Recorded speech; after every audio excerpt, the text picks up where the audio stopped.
বলছো কি? ওর ভয় আমাকে পৌলমীকে লুকিয়ে রাখতে হবে? স্যার, টনি ভরদ্বাজের টার্গেট আপনার বোন। আগে ওর নিরাপত্তার কথাটা ভাবুন। টনি জেল থেকে বেরোবার আগে আপনার বোনকে যদি বিদেশে পাঠিয়ে দেওয়া যায়, আপনার আর কোনো চিন্তা থাকে না। ইন্দ্রদা, হ্যাঁ, আমার ট্রেনের সময় হয়ে গেছে, আমি যাচ্ছি তুমি কোথায় যাচ্ছ? বাড়ি। বইয়ের জন্য খুব মন কেমন করছে তো। থামো, ঘাড়ে করে ঝামেলা বয়ে এনে এখন বাড়ি যাওয়া হচ্ছে। টোটাল উল্টো। ঝামেলা আমি ঘাড়ে করে বয়ে আনিনি, বরং ঝামেলা আমায় ঘাড়ে করে এনেছে। জেলে পালার অনেক চেষ্টা করেছিলাম, কচু পোড়া কুয়ো কেসে ফেসে গেছি। কিসের কুয়ো কেস? সে আমি তোমায় বলতে পারবো না। তুমি যা বলেছো সেইটাই যথেষ্ট। পৌলমীকে আমি বিদেশে পাঠাচ্ছি। ও যতক্ষণ না বাড়ি ছেড়ে যাচ্ছে, এই বাড়ি থেকে কেউ বাইরে বেরোবে না। ইন্দ্রদা, আবার তুমি প্রমাণ করে দিলে তুমি আমার চেয়েও বড় গাধা। বিদেশের কথা তো ছেড়ে দাও, পৌলমীকে এয়ারপোর্ট অব্দি নিয়ে পৌঁছতে পারবে না, তার আগে সূর্য ওকে ছো মেরে নিয়ে পগার পার।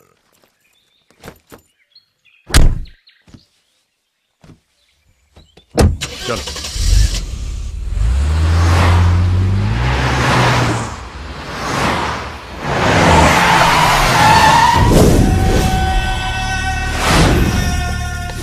এই যে এইখানে সইটা করে দিলাম, পরে কিন্তু আবার এসো এসো ভাগ্নে। কতদিন বাদে তোমাকে এই ভদ্রলোকের পোশাকে দেখলাম। ভাগ্নে, ওই পৌলমীর ফাইলটা খোলার আর কোনো দরকার নেই, ও নিজে থেকে বিয়ে করতে চলে আসে। ও এখানে বিয়ে করার জন্য বসে নেই, ওর দাদা ওকে বিদেশে পাঠিয়ে দিচ্ছে। 5 মিনিট আগে ওরা এয়ারপোর্টে যাওয়ার জন্য অলরেডি বেরিয়ে পড়েছে। আমি বাইরে বসে জানতে পারলাম না, তুমি জেলের মধ্যে বসে জেনে গেলে। গাধা লাথি না খেলে জানতে পারে না যে পেছনে কিছু ঘটেছে। দাও। হ্যাঁ দাও, হ্যাঁ নাও ভাগ্নে। পেন। হ্যাঁ ও, এই যে।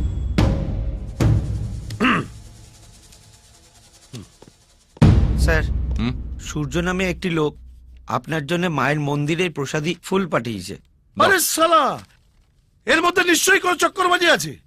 আমাদের সঙ্গে এলো, অথচ আমাদের হাতে প্রসাদে ফুল না দিয়ে ওর হাত দিয়ে দিল কেন? ভাগ্নে, কাল এক ছিপি মাল খেয়ে আমাদের যা জ্বালিয়েছে না, ওকে কিন্তু আমার ভালো লাগছে না। ওকে তুমি লাত মেরে বার করে দাও। ওকে বের করার কথা বললে তোমাকে বের করে দেবো। যাও, হ্যাঁ, তাহলে তুমি কি বলছো? পুরো এয়ারপোর্টটাকে ঘিরে ফেলো। দাদা, আমি এক্ষুনি লোক পাঠিয়ে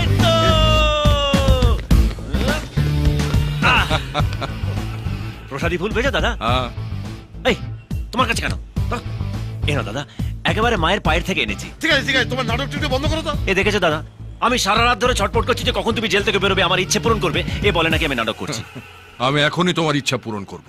চলো, পৌলমীকে নিয়ে আসি। পৌলমীকে এক্ষুনি? এরে, আমি তো তৈরি হইনি। মানে প্ল্যান ট্যান কি? কিসের প্ল্যান? মানে বিয়ের সব কেমন গড়বড় হয়ে গেল। কিচ্ছু গড়বড় হবে না। চলো।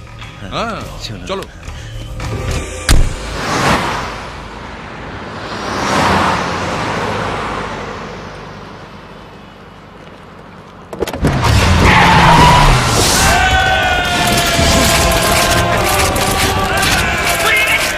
পুরো এয়ারপোর্টে ঘিরে ফেলেছি, সেনাগিরি করার চেষ্টা করবেন না।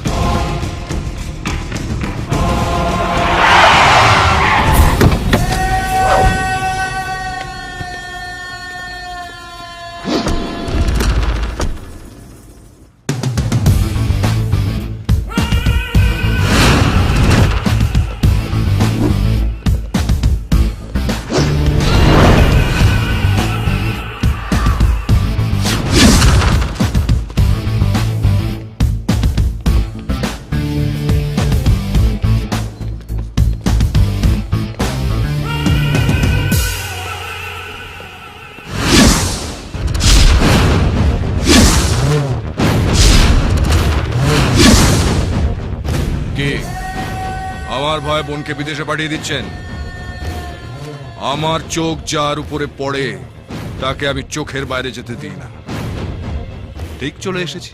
ওর সঙ্গে তো কথা বলা দরকার নেই দাদা, সোজা তুলে নিয়ে চলো। এই শোন, কাল পর্যন্ত আমার বোনের পেছনে ছুটছিলি, আজ ওর সঙ্গে হাত বেঁধেছিস। দেখ আমি তোর কি হাল করব। দেখেছো দাদা, তোমার সামনে আমাকে হুমকি দিচ্ছে। দাদা, একবার হাতটা কাঁধে রাখো না। হুম হুম ভূত আমার পুত, পেতনি আমার ঝি। দাদার হাত কাঁধে আছে, করবি আমার কি? হ্যাঁ টনি বাবু, এই তোর আবার কি হয়েছে রে? ওনার সঙ্গে আমার কথা আছে। স্যার, আপনাকে আমি পার্সোনালি চিনি না, কিন্তু আপনার সঙ্গে আমার একটা পার্সোনাল কথা আছে। যার কাঁধে হাত রেখেছেন না, মালটা মোটে সুবিধের নয়। দেখবেন আচমকা আপনার হাত আছে, আপনি নেই, অথবা আপনি আছেন কচুপড়া, আপনার হাত নেই। ওই মদনা চুপ কর। দাদা তুমি ওকে নিয়ে চলো তো। এই, এই, টনি, টনি, টনি, ছেড়ে দাও ওকে।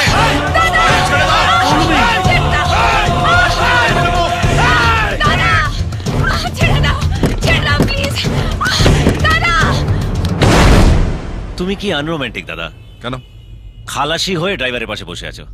আরে যাও ওর পাশে গিয়ে বসো। হ্যাঁ।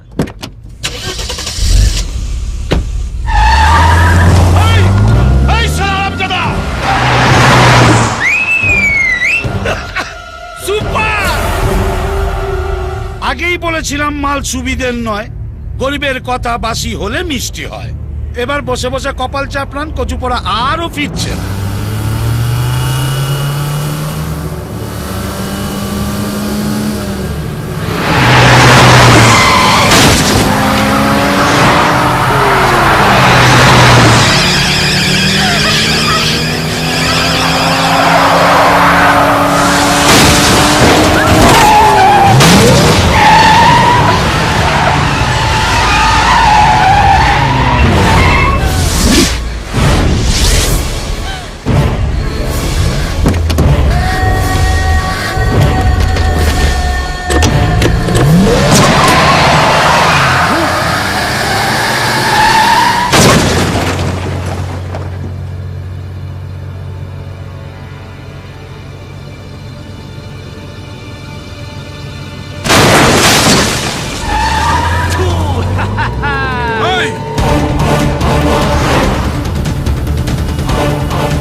তুমি কি চাইছো ওরা আমাদের তাড়া করুক?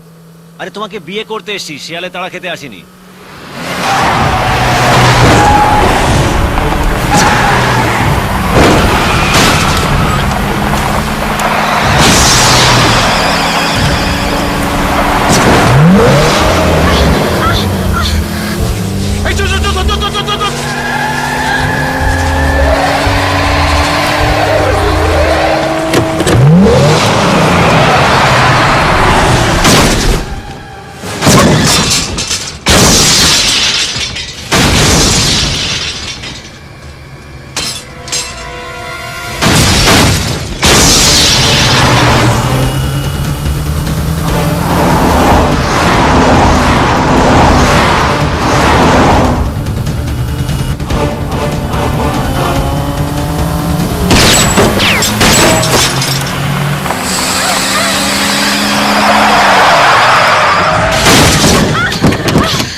আরে লাটাই আমাদের হাতে, উঠতে দাও ওদের।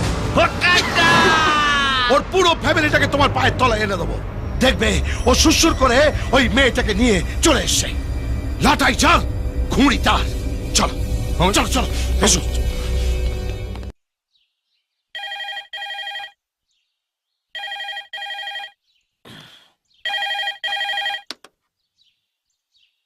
হ্যালো, দাদা কি করছেন? চালে কাঁকড় নেই তো, তাই একটু নিশ্চিন্তে ভাত খাচ্ছি ভাই। বলি হাতটা ধুয়ে ফেলুন, আর বৌদি আর বুবাইয়ের হাতটা ধরে রাজপ্রাসাদের কাছে চলে আসুন। আমরাও রাজপ্রাসাদে আসছি। কেন রে, রাজপ্রাসাদটা আমাকে হ্যান্ড ওভার করা হবে বুঝি?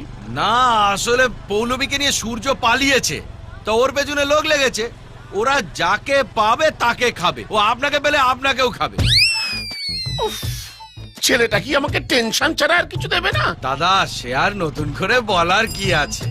বলছি যে মদনের বউকে বলবেন ও যেন ঘরে তালা লাগিয়ে বাপের বাড়ি চলে যায়। ও বাবা, এর সঙ্গে ওরাও জড়িয়ে আছে? জানেন তো দাদা, সূর্য দরকার বলে প্রধানমন্ত্রীকেও জড়িয়ে ফেলবে। বলি আর বাড়িতে থাকবেন না, ওরা এলো বলে বেরিয়ে পড়ুন। অফ, সরকারি কর্মচারীরাও এত ট্রান্সফার হয় না। সুমনা, আমি রেডি। রেডি মানে? তোমার মুখে টেনশনের কথা শুনে বুঝতে পেরেছি সূর্য আবার একটা ভালো কাজ করেছে। আমাদের বাড়ি ছাড়তে হবে। আমি মাঝে মাঝে ভেবে পাই না কার ওপর বেশি রাগ করব, সূর্যর ওপর না তোমার ওপর। আর রেগে কাজ নেই, তাড়াতাড়ি চলো। বাবা, আমরা কোথায় যাব? হাওয়া খেতে। তুমি খেয়ে এসো, আমার পেট ভরাই আছে। এক বাবা, আমার বইগুলো ফেলে এসেছি। বেঁচে থাকলে নতুন বই কিনে দেবো, এখন মুখ বন্ধ করে তাড়াতাড়ি হাঁটো। ওই গুন্ডাগুলোই বোধ হয় দেখতে পেলে মারা পড়ে যাবো, তাড়াতাড়ি চলো। ও দাদা, আমাকে বলছেন? হ্যাঁ আপনাকে আপনাকে। একটু এদিকে আসুন। পড়ে গেলাম রে। কি দাদা? এখানে উপেন্দ্র নারায়ণের বাড়ি কোনটা বলতে পারেন? সোজা গিয়ে বাঁদিকে চলে যান, ডান থেকে ঘুরেই প্রথম দোতলা বাড়ি, ওরা উপরতলায় থাকে। ঠিক আছে, যান ভাই, চল। দাদা, ও দাদা, আবার আরেকবার শুনুন তো। আপনি চেনেন লোকটাকে? চিনবো না, এক পাড়ায় থাকি। আমি চিনি না। জিজ্ঞেস করলেই যদি বলে আমি উপেন্দ্র নারায়ণ নই, আমাদের সঙ্গে চলুন না, লোকটাকে চিনিয়ে দেবেন।